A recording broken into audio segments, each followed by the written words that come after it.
Hi, this is Dan Culver representing Watershed Capital. I'm here with Stuart Peskin. It's May 3rd, 2012 in Atlanta, Georgia, where Watershed, in conjunction with McGuire Woods, sponsored a wonderful event called Sustainable Opportunities and Education in the Clean Impact Sustainable Investing area. Stuart, how are you today? I'm doing well, and I see that you have the same struggle everyone has with all the different acronyms, and it's just been fascinating to watch that evolve over a period of time. Well, it's a constantly changing definition. And how long have you been doing it?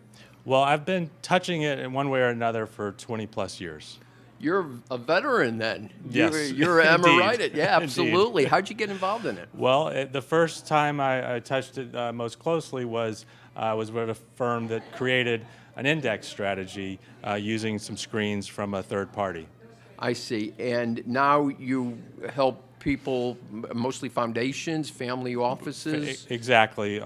Understanding what is happening in the marketplace is confusing enough, so advising them on providers they might want to use. And one of the topics in today's presentation was that it was a myth that you have to sacrifice return in impacting investing. Do you agree with that? Always been the biggest issue, and the one that has for certainly ERISA investors can be a fundamental impasse, but certainly as it was discussed today, there's so many investors who don't have that particular concern, that fiduciary overlay, and we learned a lot from the legal minds here about how certain organizations certainly should try to be achieving the same sort of return, but don't have the same liability and the same risks that other investors would have. And if one of your clients wants to get involved in impact investing and they don't have a lot of experience, how do you slowly guide them into the process?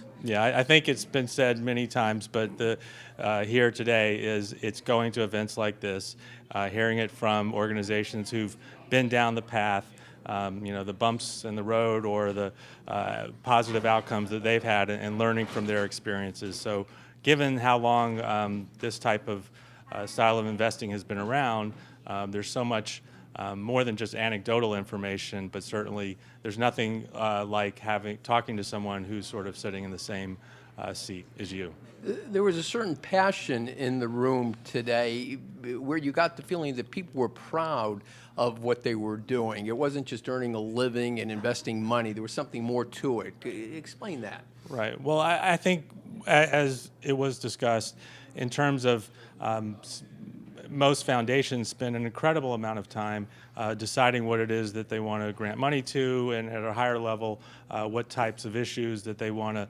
apply themselves towards.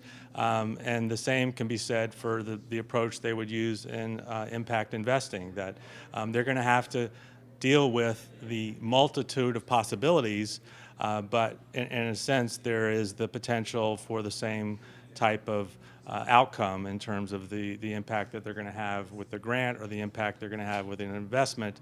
It's very tangible, and it's very clear that having chosen to invest impact investing, the difference that they are having versus if they weren't. Stuart, where are you based? I'm based here in Atlanta. And do you have a website if people wanted to get in touch with you? No, I do not.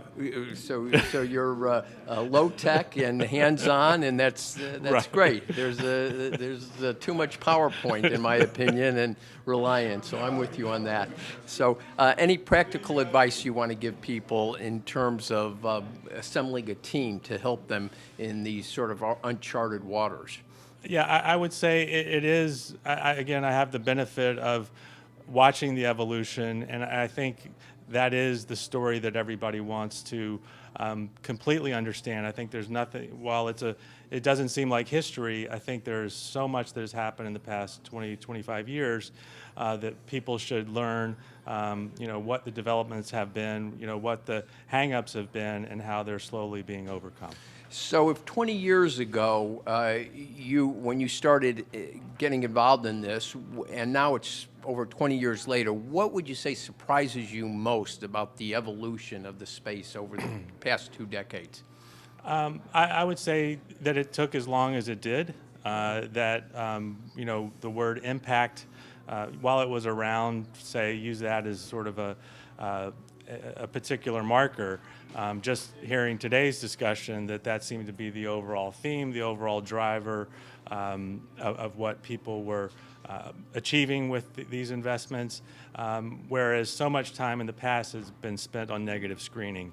And, to me, that was a lot of wasted effort, personally, but, that was where so much of the emphasis. The first thing I did, actually, in the investment world is building a South Africa-free portfolio.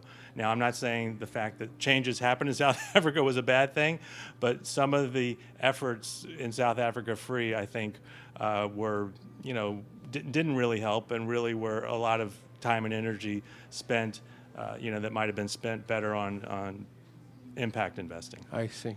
Well, thank you so much for taking the time and for attending today's Thank you. conference. This is Dan Colbert with Stuart Peskin. Thank you very much. You're welcome.